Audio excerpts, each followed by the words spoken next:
amazing clinicians here today who are going to be walking us through some really exciting cases, providing clinical value, pharmacogenetic insights.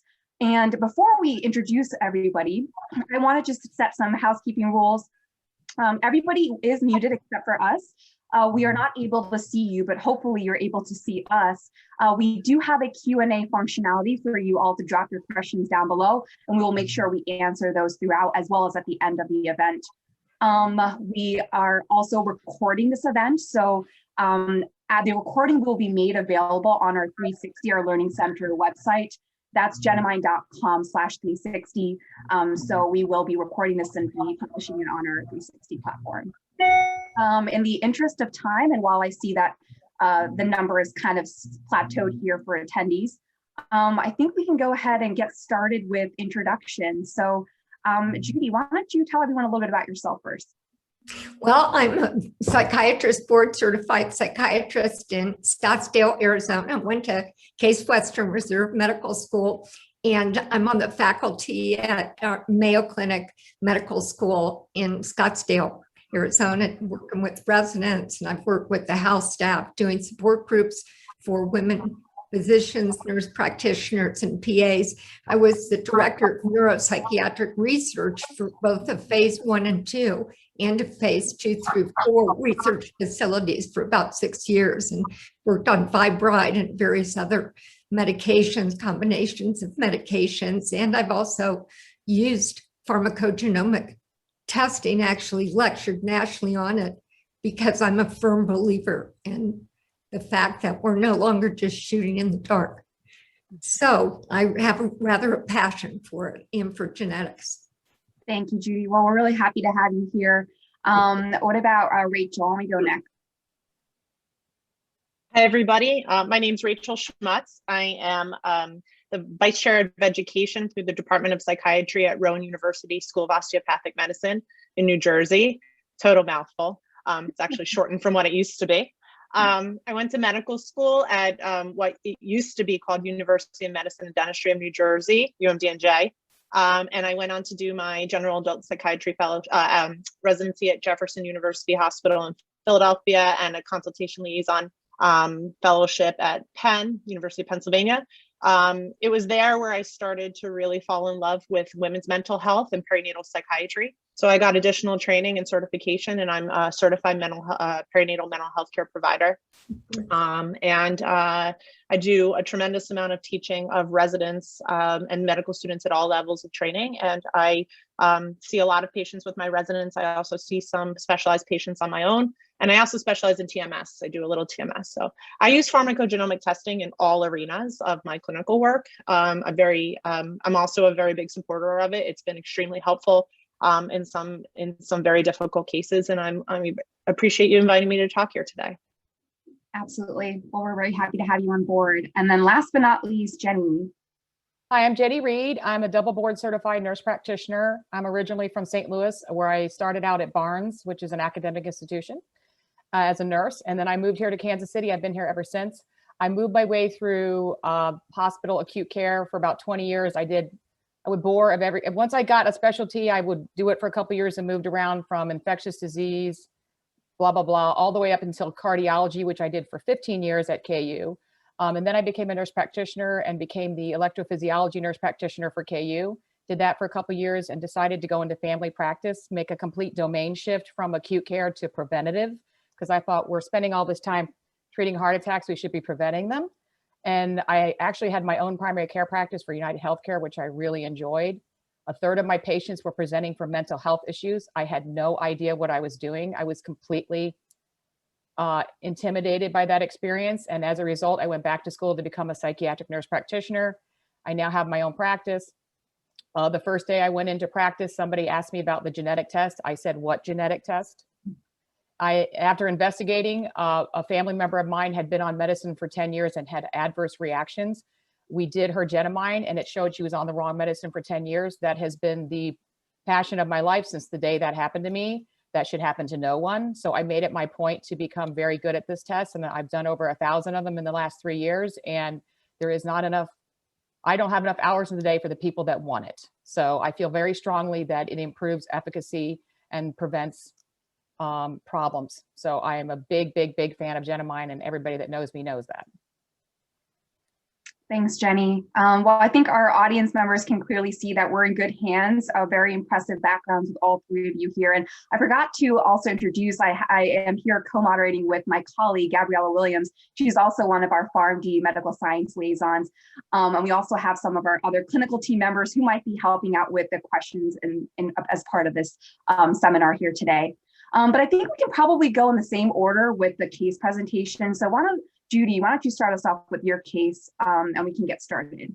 Okay, I'm going to read it so I don't leave anything out.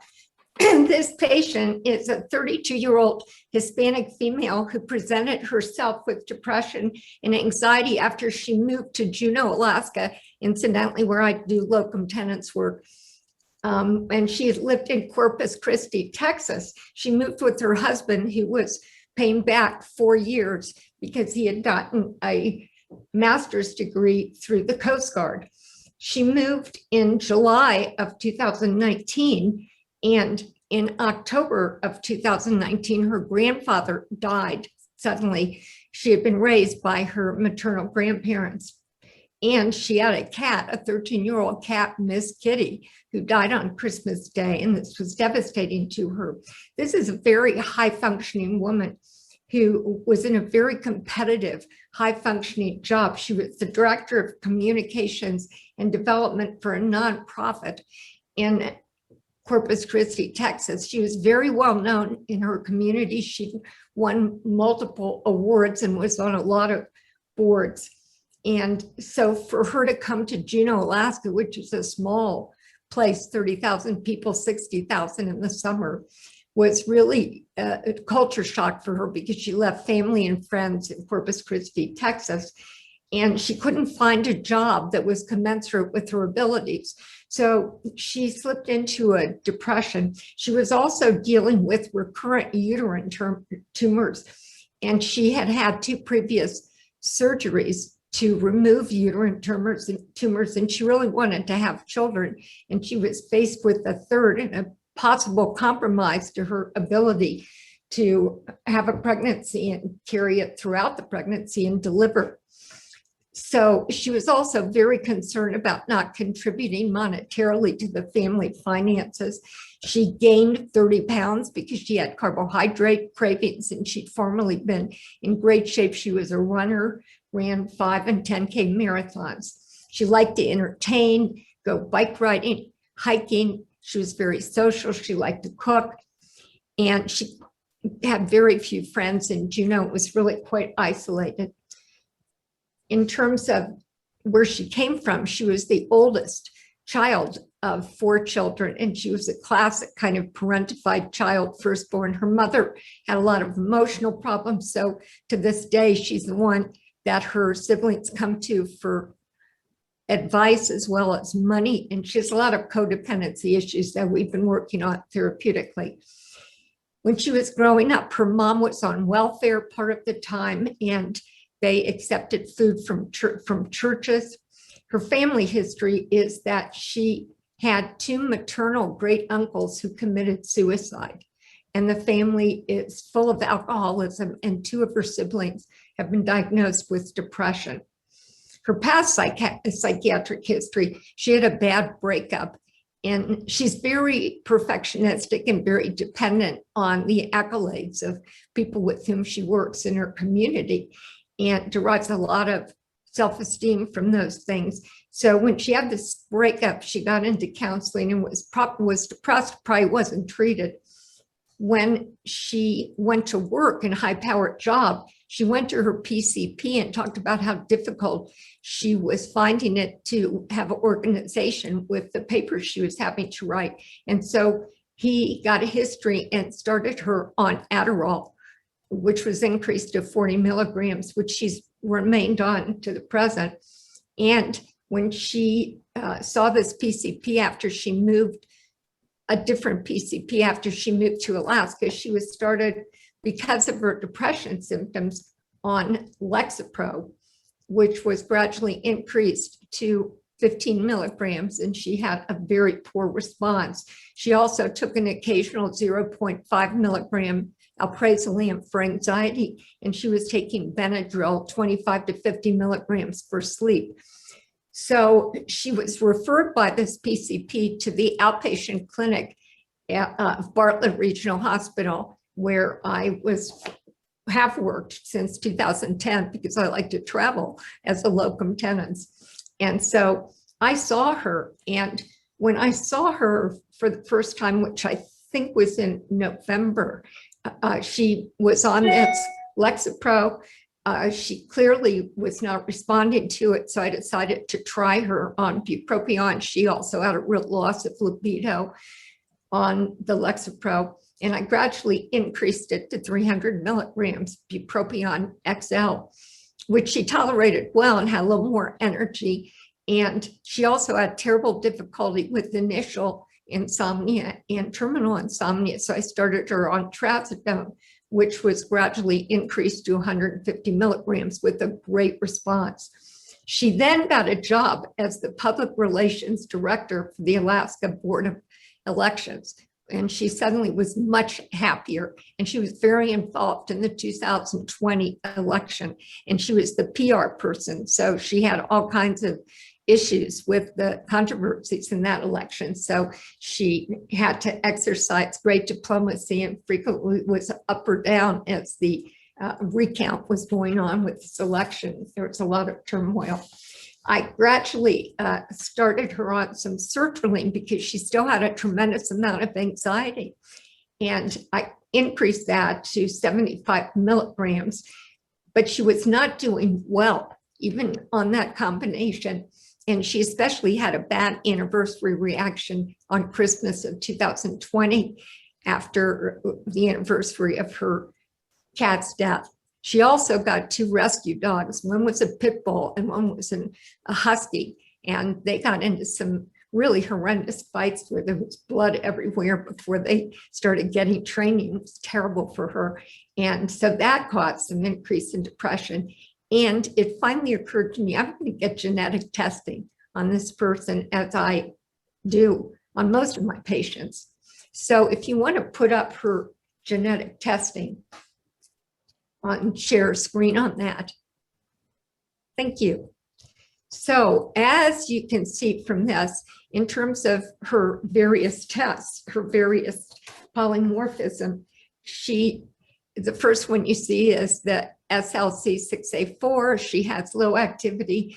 This partially explains why she wasn't responding to the Lexapro and the sertraline that she was taking. I'm always kind of happy to see a SNP, a single nucleotide polymorphism, a slightly reduced activity or different allele polymorphism with the MTHFR. And that does not stand for what some people think it stands for. It stands for methyl tetrahydrofolate reductase.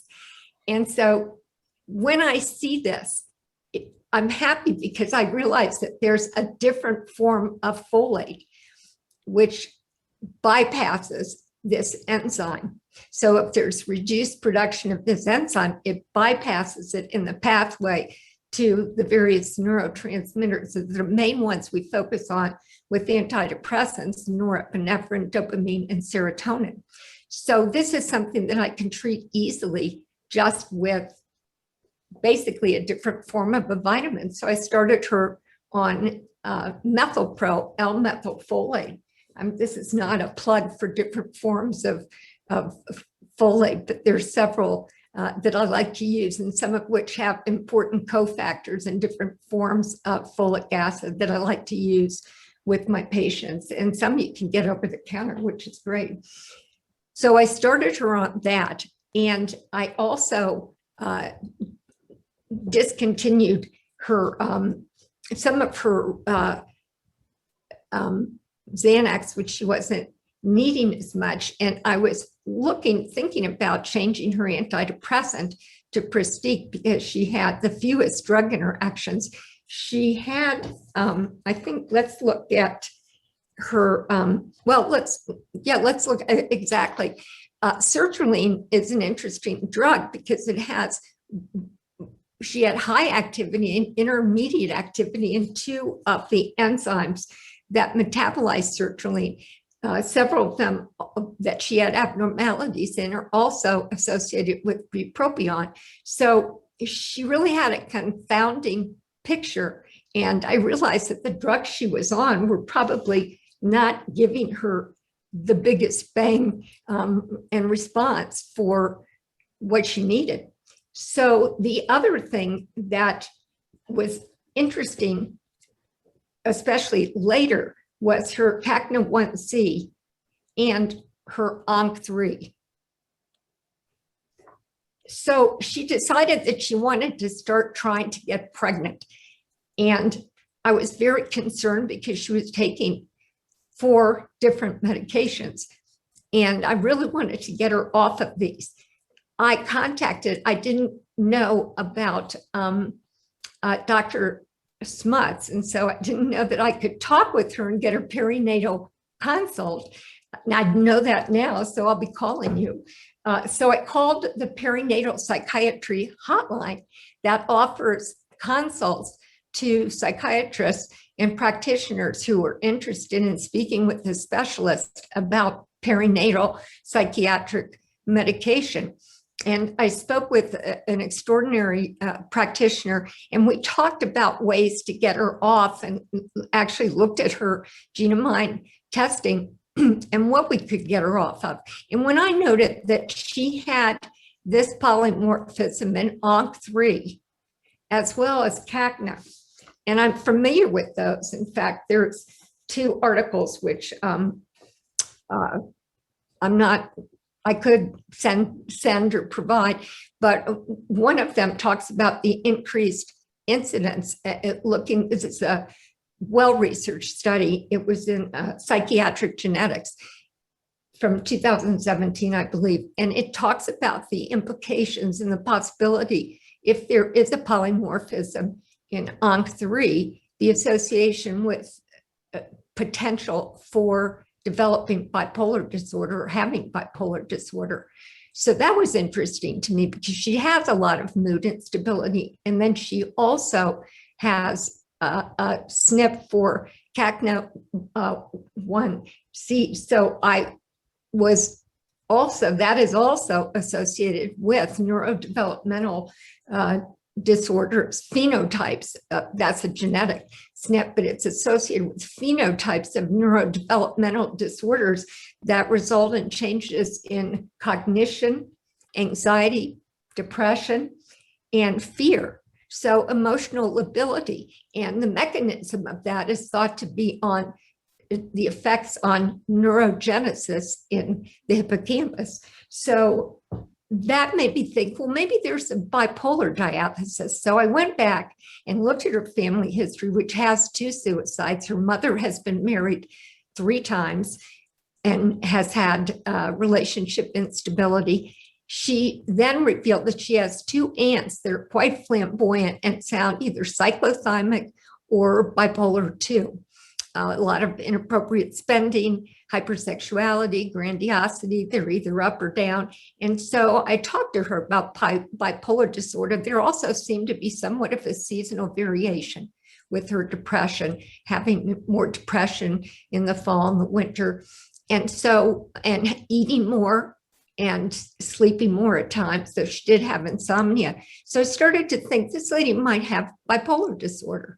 And so the other wonderful thing about that is that I could then switch her to lamotrigine and maybe take her off of some of these antidepressants. Well, when she had her IUD taken out, she went off the antidepressants and by herself. I have started her on lamotrigine. So far, she's had a really good response, and I have changed her vitamin to orthomolecular. It's an orthomolecular, that's the company presentation. It's a vitamin that contains quadrifolic, which is 5S methyl tetrahydrofolate. So that's a metabolized form past the enzyme, the MTHFR enzyme, and it has 1,700 micrograms of quadrifolic, which is about 2 times what most people need because it's prenatal. The other thing is that because of her uterine tumors, there's an increased incidence of abruptio placenta, as well as prematurity, premature deliverance, and miscarriage. So I was very happy to be able to treat her MTHFR.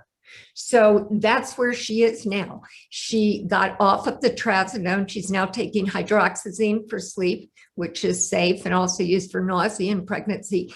And she is still on the Adderall, and that's the most difficult one. There are controversial studies, but Dr. Freeman, Marlene Freeman, who used to be in Tucson, who I know, who's kind of the guru of perinatal psychiatry as well as women's health issues, and I see Rachel nodding her head. She has written a recent article in 2018 about treatment with stimulants during pregnancy. And in fact, it appears that Adderall is probably safer than methylphenidate. She is on Adderall in terms of, there's question about birth defects, but there are definite issues with withdrawal syndromes in the babies. And I see you nodding. So, and with prematurity, small for gestational age, births, and losing the pregnancy. So those are real concerns. And I've talked to her extensively about whether or not she should stay on the Adderall. Sent her articles. So she and her husband are planning to come in and discuss this with me. She's due for a histosalpingogram this week. So we're going to see how she's doing. And that's her.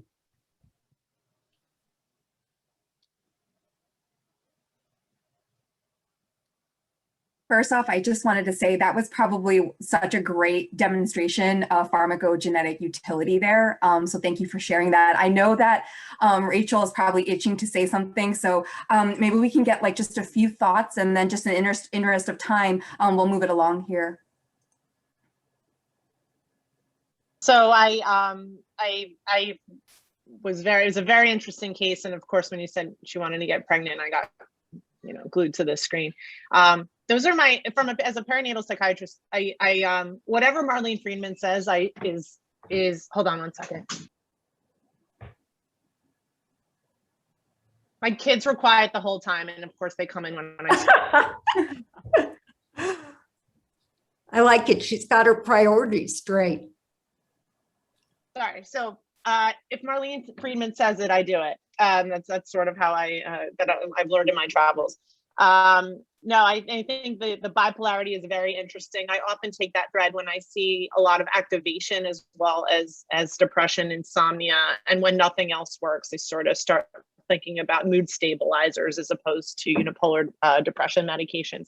And I happen to really love Lamictal in general, in inappropriate cases, right? So Lamictal seems to have very no association with congenital abnormalities. It actually has a fairly variable penetration into breast milk, but there hasn't seemed to be any case reports. There's no clinical significance to that at this point in time. We usually, so it seems to be relatively safe in breastfeeding. Women tolerate it very well. And for bipolarity with a depressive aspect in pregnancy, it's actually the preferred antidepressant in bipolar patients.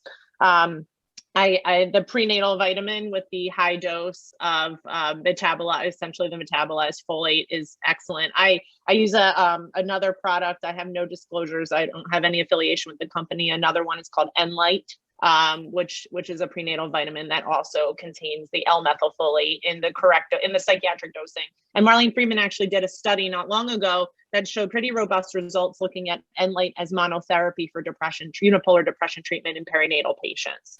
And so it's a prenatal vitamin, but it may come to the forefront as a monotherapy, same as an SSRI would be, or Lamictal in a bipolar patient. So that sounded like a very reasonable approach.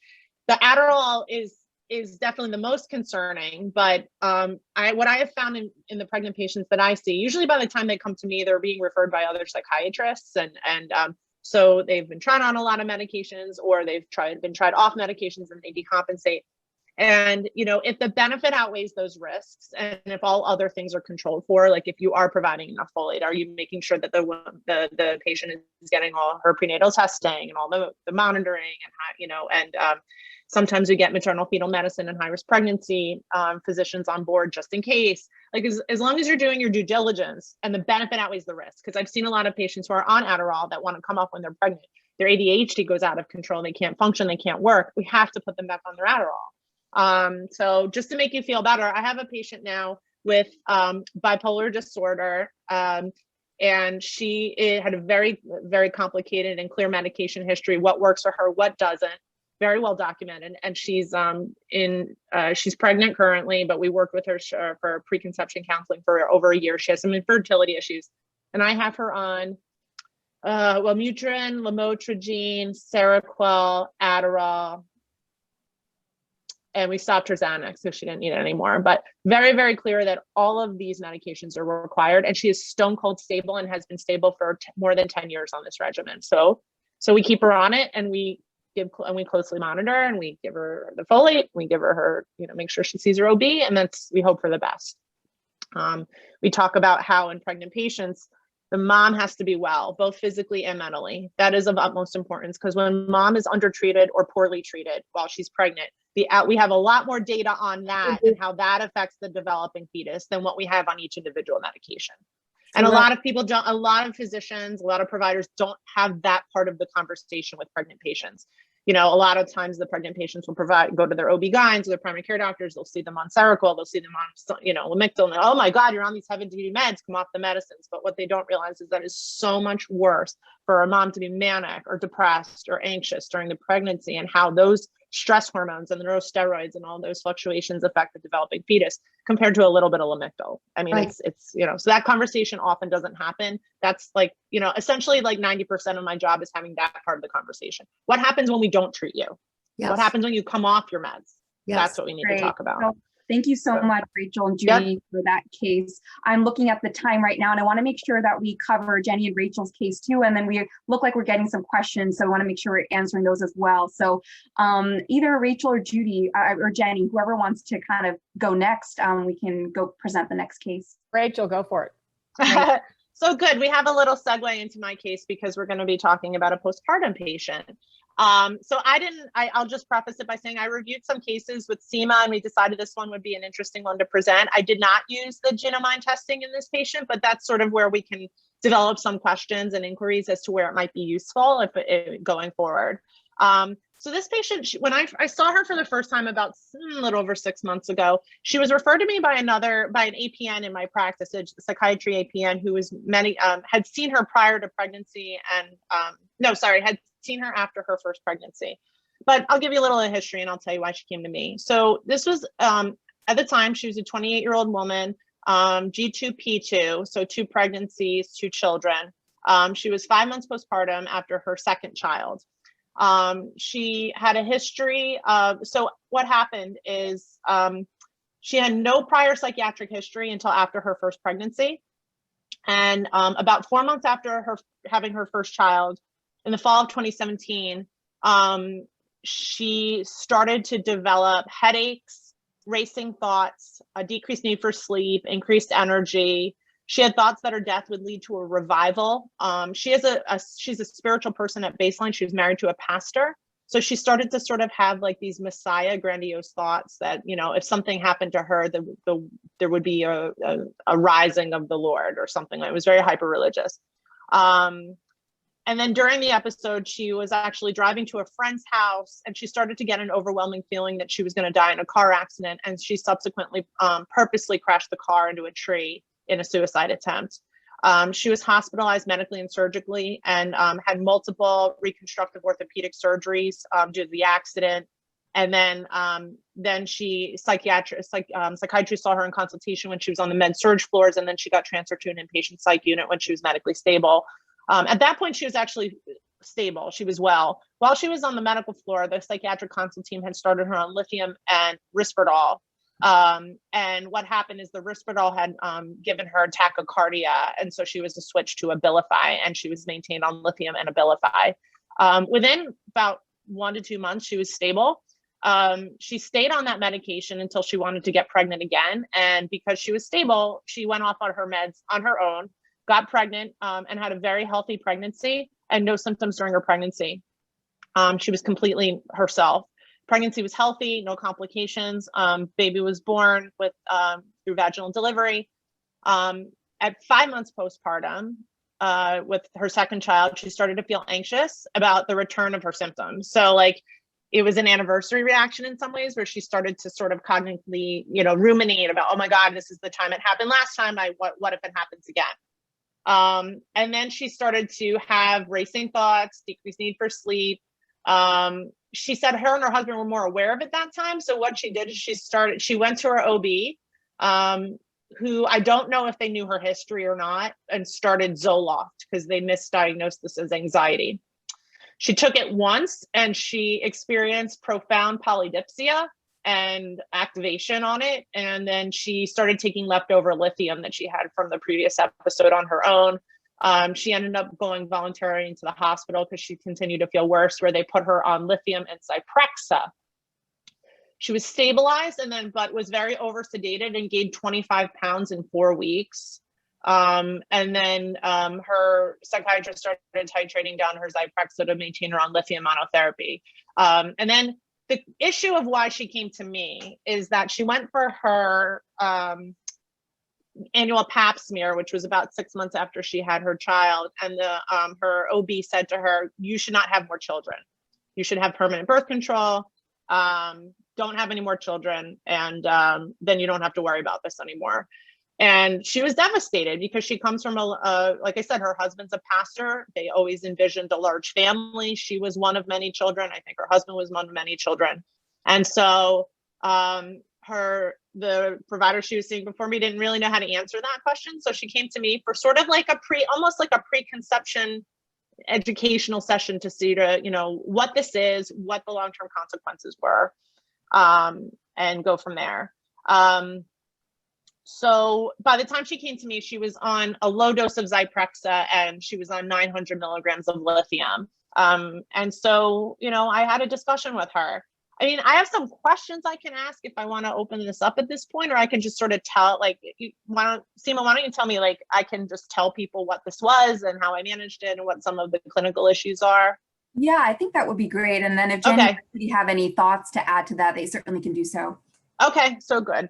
So this page, and so wait, let me tell you more about her family history and other sort of pertinent negatives, actually. Other than these 2 episodes that she had in the postpartum periods only, she actually had 0 psychiatric history.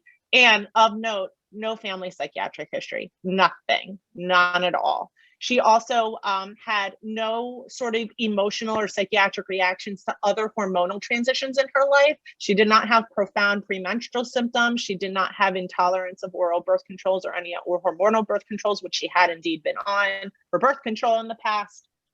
She had no family history of postpartum mental illness in mother and sisters, which was actually really quite remarkable. Very rarely do we see such a profound presentation and have no risk factors whatsoever.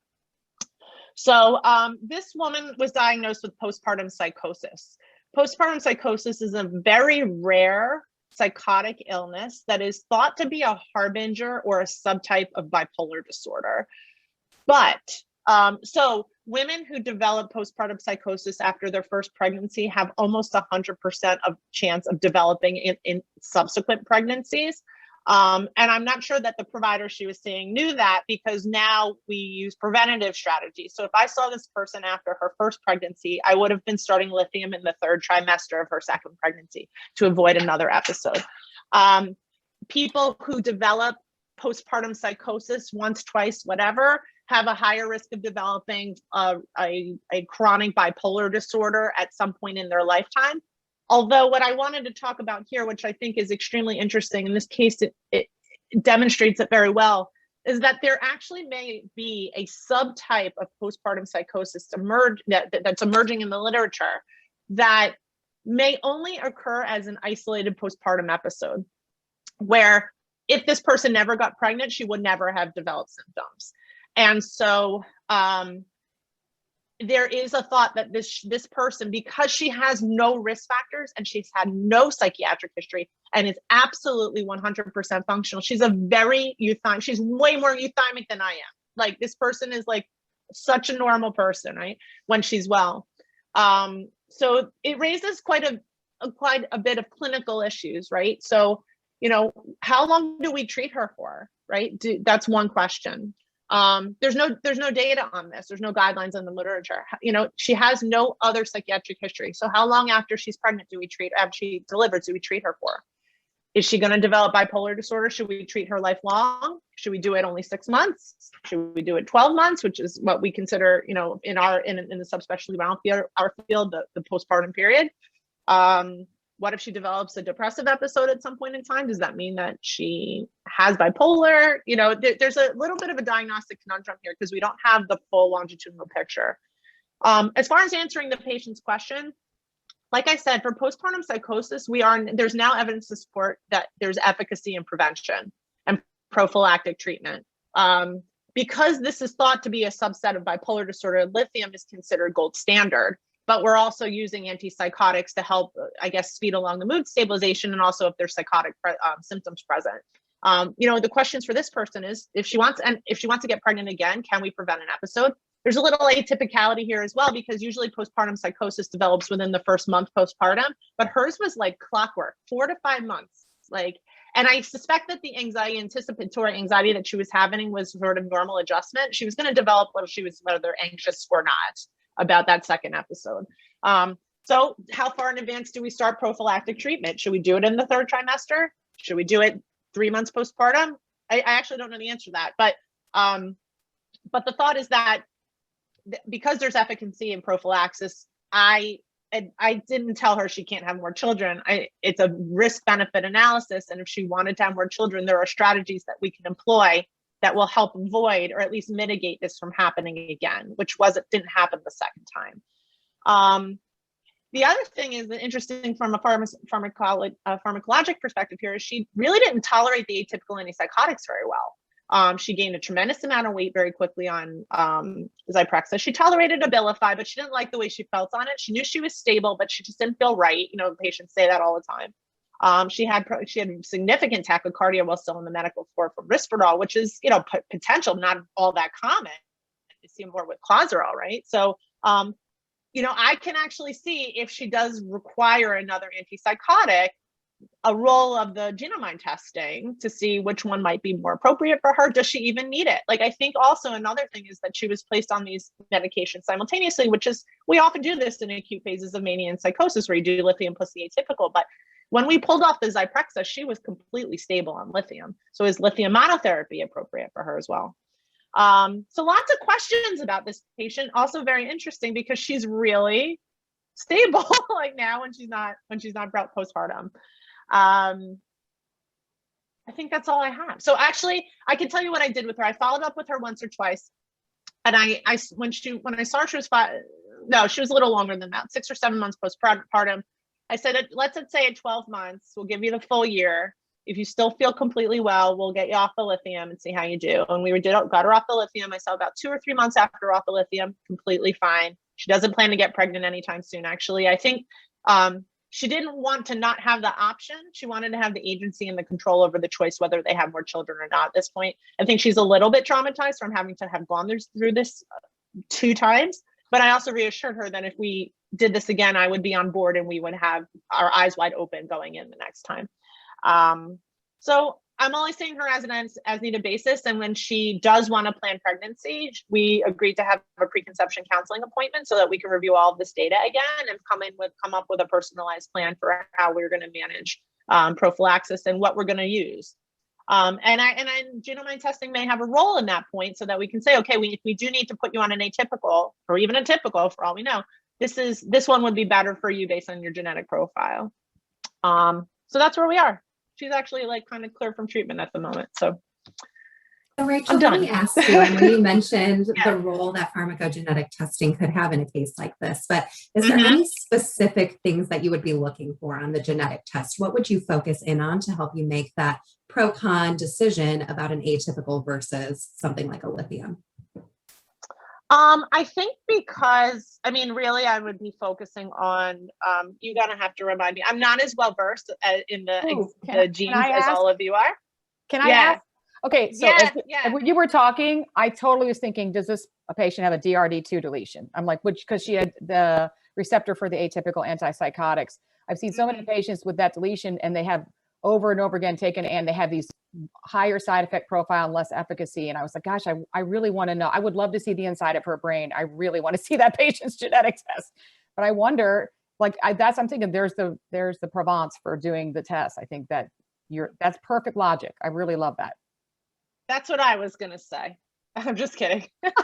Yeah, but that's what I was thinking. I didn't know. Yeah, thank you. Yeah, but that means she would get less. Dan and the girls and Russell are better at discussing these things. I am not that good, but I have seen that over and over again, and it's really saves a lot of time and efforts because you're not wasting your time trying to give them drugs that aren't going to have the benefit. Yep, that's what my focus would be on, 100%. Yeah, and I also see a role here at looking at some of those genes as well that potentially deal with that antipsychotic induced weight gain too. It sounds like that maybe is a major consideration for a patient like that. So I think she was very concerned because she was trying, right? I mean, think about this. I mean, I also try to be very empathic here because I've had 3 children and have tried to lose the baby weight. I don't like food too much, and it was very devastating for her to gain 25 pounds 4 months postpartum when she gained weight during the pregnancy and hadn't lost it all yet. So it was devastating for her. Weight gain for her was much more imperative than for somebody who was starting out normal weight. She was already starting out well over her baseline. So yeah, that would be extremely important for her specifically. Yeah, wow, thanks so much, Rachel. I think you've given a lot for our audience to think about. And I think that we can probably move on to the last case here, Jenny's case, and then wrap it up with some Q&A. I know we have some questions coming in. Can I share my screen? Yeah, absolutely. Okay. Okay, everyone, thank you so much. All right, so I want to do a case study on what is by far my favorite patient of all time. So as I already discussed before going to psychiatry, I did a lot of incarnations in medicine. And during those incarnations, I had a lot of experiences that really scared me in the hospital. And I can think of a couple that I'm going to tell you real quick. But the bottom line is I want to tell you why I'm here, because I want to tell you that I think that there's inside the Genomind report is this GenMed Pro, which was developed by Russell, and I guess Dan, you as well, were major. I'm sure there were multiple intelligent people involved in the development of it. When I first saw this tool, I thought, oh my God, when I worked in cardiology, would that have been nice to have been able to enter the 30 medicines they take and see if I'm going to hurt the person.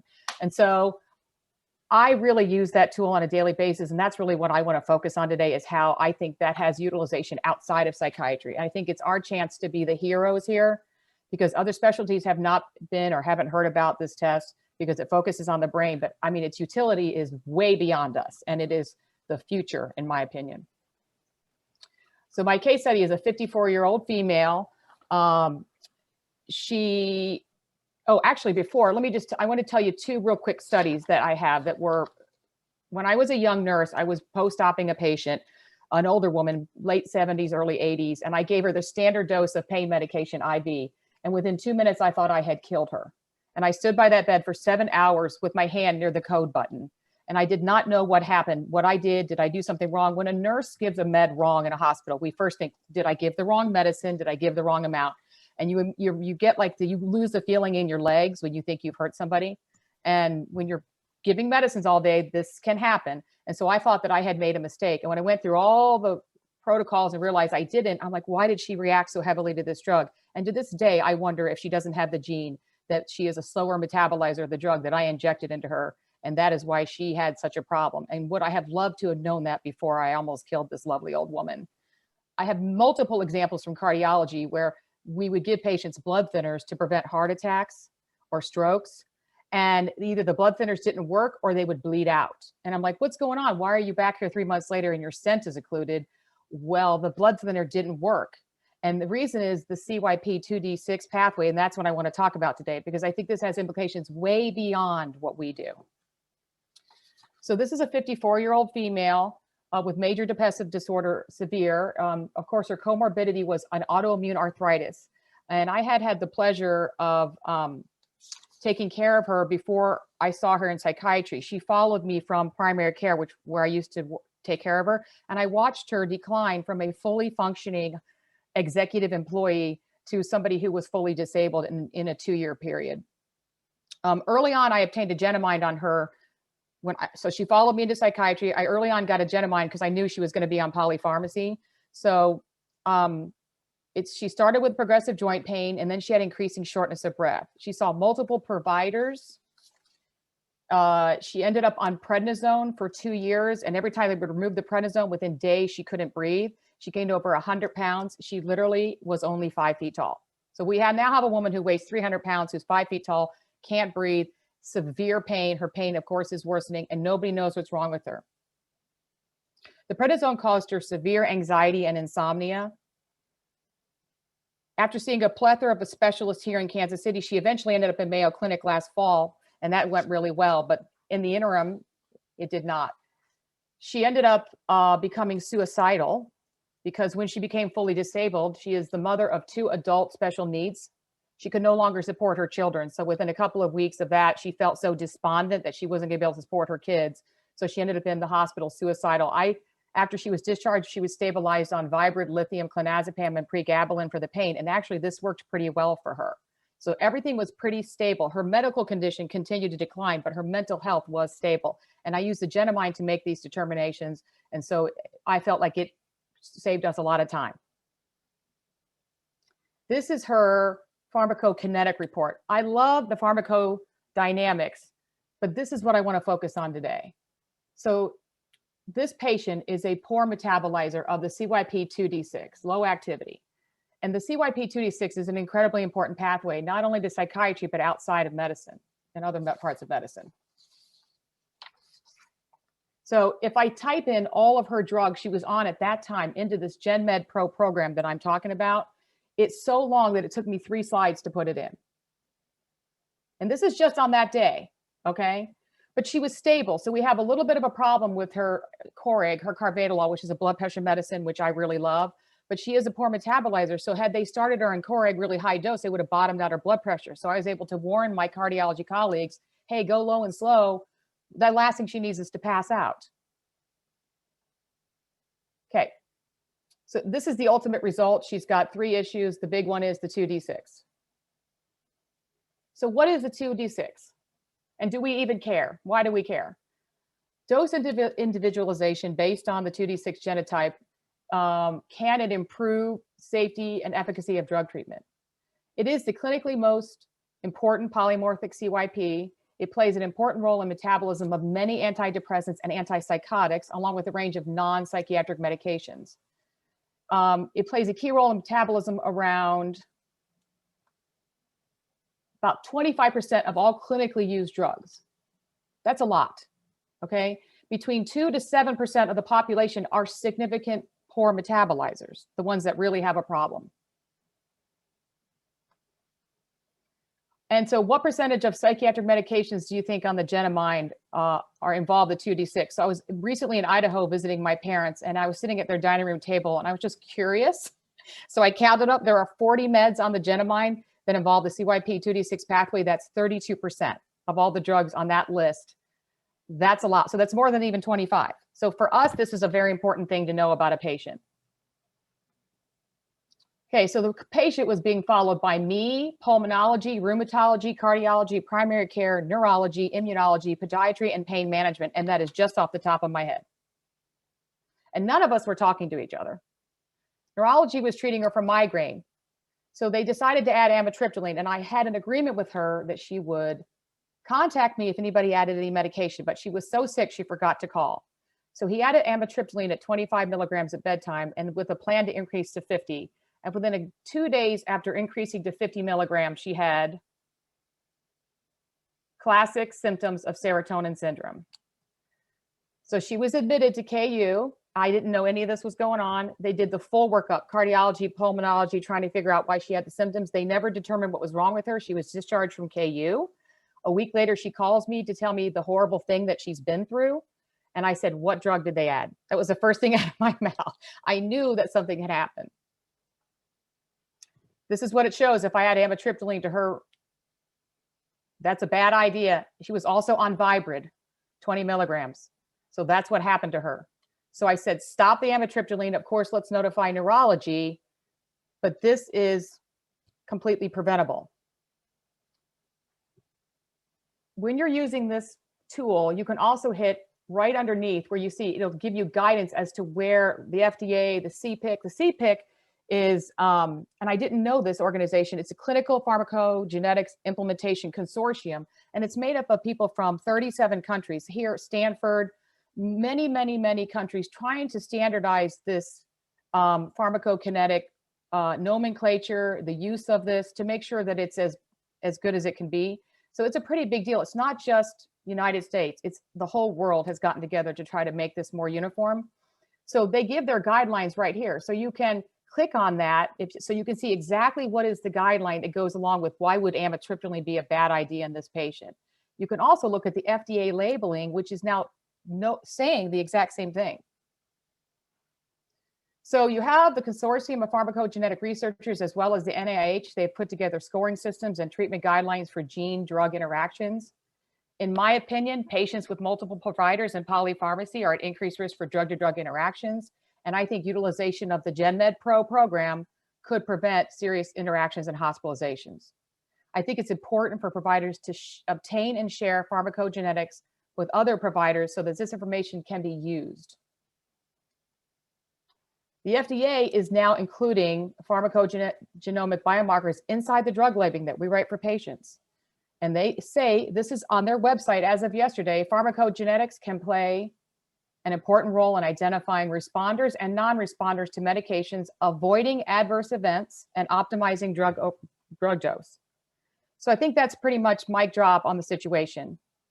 So if the FDA, the NIH, and all these other organizations are saying, we need to know this information, there's only one way to know it. And I'm not psychic and I can't tell if somebody is a slow metabolizer, the CYP2D6. So the background of this is when I did the family member of mine, it was my daughter, and she was on ADHD medication for a decade, and she is a poor metabolizer of the CYP2D6. And she had adverse reactions to every version of those medications she was given. And I mean, it was horrible. And we had no idea. Had we had a Genomind on her, that would have been prevented. We would have never given her those CYP2D6 medications. So I can't undo what happened to her, but I'm trying to prevent it from happening to your patients and your family members. If they're having adverse reactions to drugs, I think this is the way to go. Because even from a financial standpoint, how much that hospitalization for this patient cost and had no outcome, not to mention the emotional cost, the the psychological damage done to people. So I'm very passionate about this. I think that we can improve the care of our patients and also help other providers better care for their patients. I called 2 cardiologists in the last month to warn them that their patients were slow metabolizers of ribaroxaban, which is a very strong blood thinner, and they were also on Plavix, and they're both over 80 years old. So if they fell down, and if that was my mother, she could bleed to death. And so there are other blood thinners, there are other choices. So we could move forward with this tool and make it efficient. I think this is very fast. I do it in under a minute, easy. I can type in all their meds and I'm like, okay, bad idea. So I tell patients, feel free to contact me. If somebody else is going to add a medication, I would like to be that source because of my personal history and background. I want to be the person that prevents this from happening because I don't want to be the nurse standing at the bedside with my legs going numb. Okay. So once you know this, it cannot be unknown. I cannot go back to the way I was before. So this is, to me, this is the future, and we need to work on making it as good as we can make it. And that's it. So thank you, Jenny. That was such an interesting case, and I think it really highlighted how helpful pharmacogenetic information can be from a safety standpoint. So I have a question here for really all of the panelists. I think Jenny's case really brought up a really interesting point on we have this information. So how do we make sure that that information is being used from other providers that are caring for patients. So is that something that you guys specifically do? Is that a conversation you specifically have with other providers or with your patients on the importance of sharing some of this information? Yes, I provide it to my patients, the results, and I tell them to take it to all of their providers. And if their providers are not interested in looking at that, putting into their charts, utilizing that information, they should think about finding another provider. I'm notoriously bad about sending reports to referral people. I'm just going to come clean. And it's my resolution to not be that way anymore. But I love faxing a copy to them, whether they understand it or not. It still opens the conversation so that when the patient could go, did you get my genetic test? And I always welcome that if they ever want to contact me. I love figuring out, preventing problems. I just think that is my purpose in life. So I think the best way is to send them a copy of the report with the patient's permission. Mm-hmm. Yep. They frequently call as a result of that or contact me and then are interested in finding out about it to utilize it for other patients. I haven't been that lucky. I'm usually calling them. All right, thanks everyone for such an engaging discussion. I want to just take a quick glance over at the Q&A to see if there are any outstanding questions. I know that looks like Dr. Dowd has been plugging away with some of these questions, and I think even Judy, you had some insights into some of these, but one of the ones I'm looking at here is maybe Dr. Shmuts, you might be able to add value to this. Regarding the hydroxyzine for pregnancy, this is contraindicated.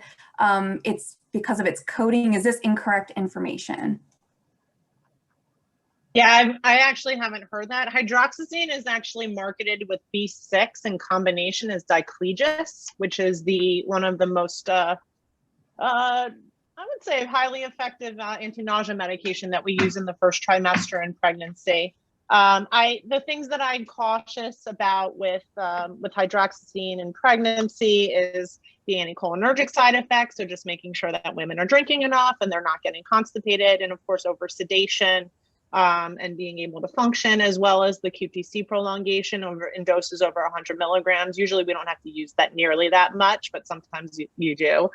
So OBs feel very comfortable with it in the form of diclegis. So sometimes actually not sometimes, but whenever I see my pregnant patients, I always assess for nausea. If they're not being treated for nausea and they have anxiety and they need something, I'll say, let's get two bangs for our buck, right? And hit the nausea and hit the sleep issues related to the anxiety. So no, I haven't had an issue with hydroxyzine in pregnancy. I wouldn't say I use it often, but I do use it frequently. Another one that seems to have little to no, like we can't find any signal with any fetal risk or harm for nausea and sedation, as well as comorbid anxiety, is Remeron. Remeron seems to be really good for hyperemesis and for nausea in pregnancy. So sometimes I'll go to that one instead. But that you can't use that PRN. It's got other things associated with it. So, Great. Yep. All right. Well, I think Dr. Dowd just actually finished wrapping up with all the other questions in there. So thanks for that. And I think we're about going just into the 1 hour. So I just want to thank again all of our panelists for joining us today. I think this was a really stimulating, engaging conversation. And I do think that you probably left our audience members a lot to digest and think about. I obviously am biased with pharmacogenetic testing, but I think this will at some point really become important, and maybe even standardization of care, as a lot of you have mentioned here today. Maybe we're hoping in the future we're going to be able to host more events like this. So thanks to our audience for their participation, for their questions, and for tuning in today. And with that, I wish everyone a wonderful rest of the day, and we'll see you all at our next event. You too. It was nice meeting everybody. Nice to meet you. Thank you. Bye.